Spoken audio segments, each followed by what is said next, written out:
Assalamu alaikum wa rahmatullahi wa barakatuh. Alaikum salam wa rahmatullah. O ñagalin toñani alhamdulillah oga markez kebe markez tijan badra haydara للدراسات القرآنية والعلوم الشرعية ما شاء الله جنبكم مارنا درسوا خاغنا يرني خرالا كي خاغنا كي سفانتموري كمورني بسنا كتوغا تانغا nanya sababu ya seretana gira mellitini ke garan nokwa igana maro nyakaru mori kanga salli wakati te dangine khay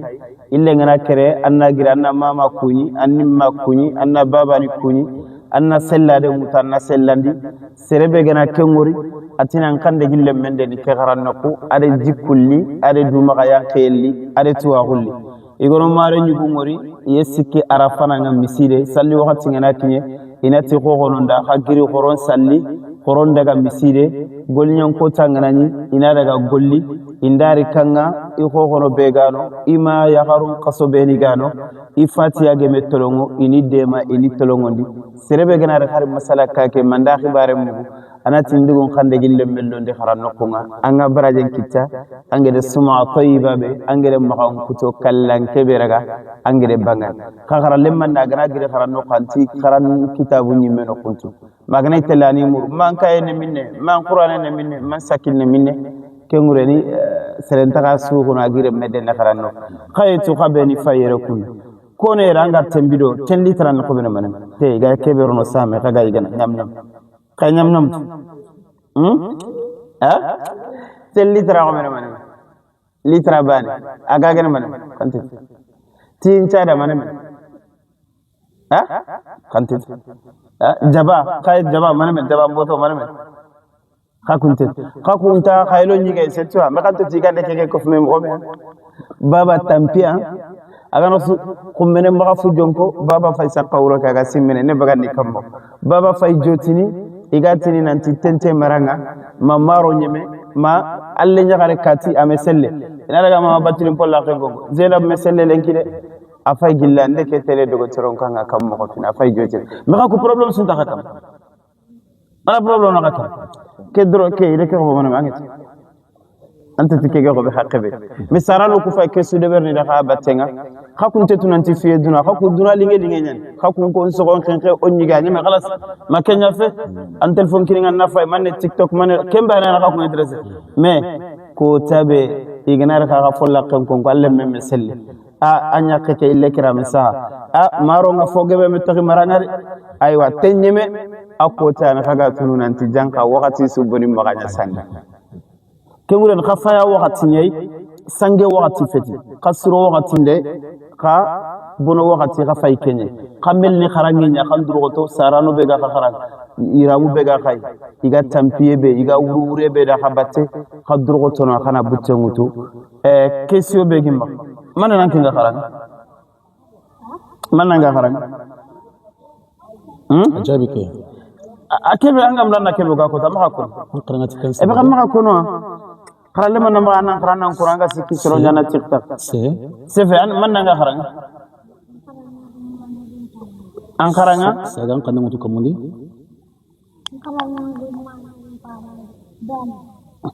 an kharanga nam madam paba de mana Allah butu kunduyan an lana kenga wala na khara na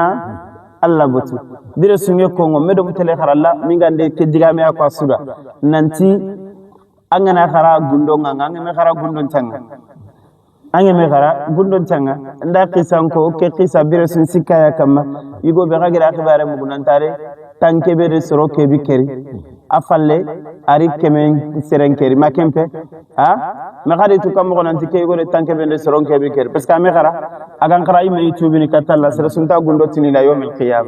me soronge buga gundo ke khara parce que me khara adaga gundo ko masala ala dhikrin kuntum la ta'lam agere kebe keri agenya keme sere agame khara agagan khara atina allah a'lam wa raddu ilayhi aslam wal man tajabi ma khara bila kun sababu ayon kintoge ke khara bila kun sababu gundo ko soronde tu keta asude tu sere sugere hadisen khara janka yogo do dangina de tanke be soro kebe akel karambela ko nyande jofande ke gundoge ti ke ga yonkinge toge edan ka keranta kunte amma min amma jo parce que to kunte ma asefe fokka ma be ghairi ilm yonkin toge agan kara tuwana nyanta daga Allah utubini sere lanta sikande tubin naga ma galla yimme dan qara ana tubi katalla man taba Allahu alayhi wala kengureni khagana khara gundo nga kay soro mane meneno nga khibaru dinde sema wallahi sahamuna kharna kisu ke ko kharam mo ni nda mi ge yam tani mi yogo ni ge daga kharam mo ni nyakanya bangan nan kina tirndi ke kisu yukun antam la sere sunatu gundo nyen tagare go dumur ne katinka ngana wori bire su ngana khara nya kan nyamba ati mane ide no nyawti kina falle ikina ganta gala ige jiri idima ide limne kenene ya furti ana ke mais ameyam la serena ta kanna ta ante igene ante minna jotina est ce que la youtube est ce que la youtube la mais amay khara obligé faut kanna daga mo quoi abaka gara nati wal manda nyakni me problème nyoko naka manda ngakni manda sumpu nyimme ante la sere sunan boga khara mais angeme khara ngana kura kamalla na laga na te yalla ti khade tuwanu tirnda ganti kebeti wala khara khali lumu khaga mulla khana tuma kharangenga khana pa khana seberan okay kamma ganya gajangana kharamo ngana kebe kinaga khana terinka khana daga khana sagandi khaga na kebe kharaire manen khaga rante mun suratul fatiha bas khani kharanga biresu wala khaga na kebe khana daga na sagandi e pe khana du serandi wajundunga khanda fube na khanda daga nyi mena ta ko ka keno ha annan ya ke dumbu nan dira nyang kharamun ta ka ke soa annam paren kiyan aga me gomno ko be ndar gute nan talo ngon okay wala khadru ko to ala courage khamma ka bante ngo boni kharalle masuka bante konte ba komi do mu bante ne kharange joppe ki ligela nan joppe amere mu bante ne kharanno koni kitte mo tokkende ha koni ge wana kadon kina kama gelli gelle kharange kenan joppe amere mu bante amme bante ha koner ya ro ko ndiro na kitte mo to serebe gani koner gelli kharange nan joppe ma o ga yerebe akemme do mu kota bane su bantal ha kharam mo ngero ibe gana tibante ya khato koni kay ngara mo ma to no ngadi ha ibe gana ko nikka do nyakinna kama serebe ga era gemme do mu bantene gellan joppe na wujunu filikine hey tijani atmi tijani kebe kitte ba kamuna nan khaliya ya ta bante mari akai sahambira kwa komi do bantene lew anta khadi akeni kitangire ha kana ma kitangire awaro ya ke matirni na ke fam alli kota su gella joppe ha gelli marke angere kharangen joppa anke ngere joppa kota ba mero bantene konino anna wala warna kaddi warna ka tayi ko aha chef nigo chef ba ko kampayira ma kente le école nya usai aha antere wujunu fili na uta nakina kama sasa antere awon gengi temuti akedi kitangu aw kharam ko nyanero o kunta tera abante tandum bante na temuti amiro bante ta time sa sere gar kebe garo bante aywa sasa na utu gelli lenkin ke ga gillere watenga na serebe kenni darura lo jurwani ka watege feti nanta kama miro mu bantene lew khaso muma ona kadongara katta kama d'accord ay garam mo di c'est que ani ma katta gaina inyon khine encourager inshallah c'est fait ga magana akfei ziyada aywa anke o sere inshallah aywa mama dinka ta alhamdulillah ramu ndiga mu kodi mu ba odi mu gwa sobe ndodi mugu siri alhamdulillah ngi amuna na tirne ndenya ara de kandi gampana ko ona wakule buno wara dingano ara kandi gampana ko karlema na ko hibe yana ara kandi gampana ko antini ngama mungu agire ko sasa mema ko sasa ate kota sun kan mini nyano gane da karlanga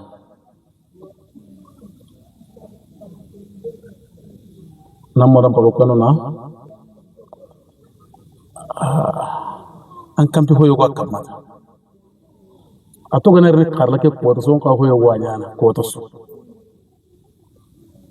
ka ta kaga ma ko ke me hajabi ma me to ganar ko to so na ke hay ama ke ko to so ke garantin nan to ma tangante nan to ma wati so kembirona ga ke golle golle kanu ni ma ke hetiya wala aksara kunyi ngar akuni ke hala ma ko ke palle wala kembre sare wonna ko sare garuna ko ni gol kangolu na debere makuru sertana yagen na buguna ti gari lemmelleti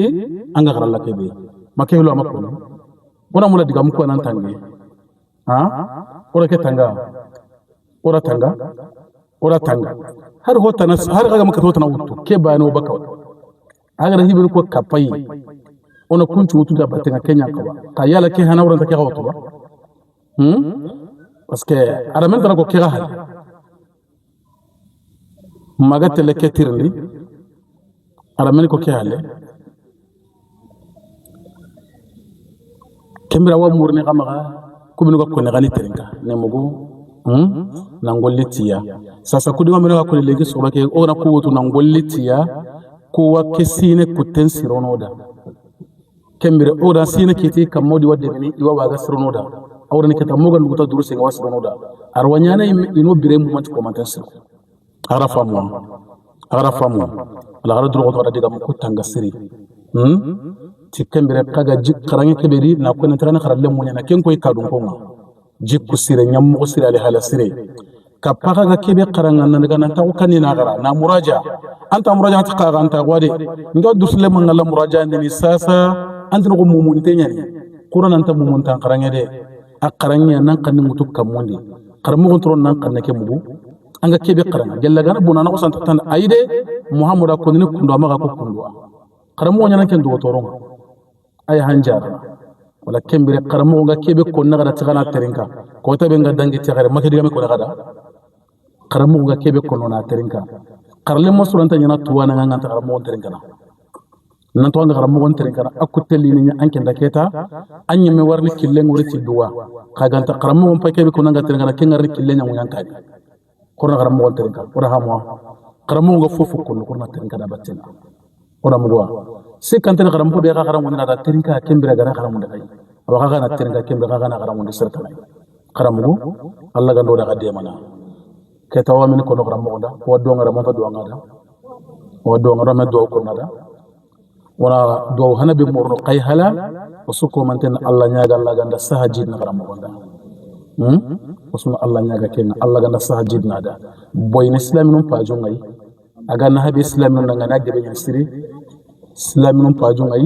kembira gollu kunan cabadi nan dume wat suko mante kembiro nan dum onan doda windo sanya na gollu berne arna windo sanyo dada Allah gando da kisin wada tanda ora suko mante kembira sirga gir kore ngamo Allah ganda sire saga ne kata kore ngakulu ma ke ne garam go assalamu alaikum wa rahmatullahi wa barakatuh Allah anu raga du senti mani bane arna kasu bu ko tan ko yi arhamu la ay awasi ay hu na ho go wannan makoni السلام عليكم زين غاتر نهوي وين كي غامل انا غاتر نهوي على غير من يتقامي ها شيخ اللي غير من يتقامي ها اي اجوما كيني خاله غير من يتقامي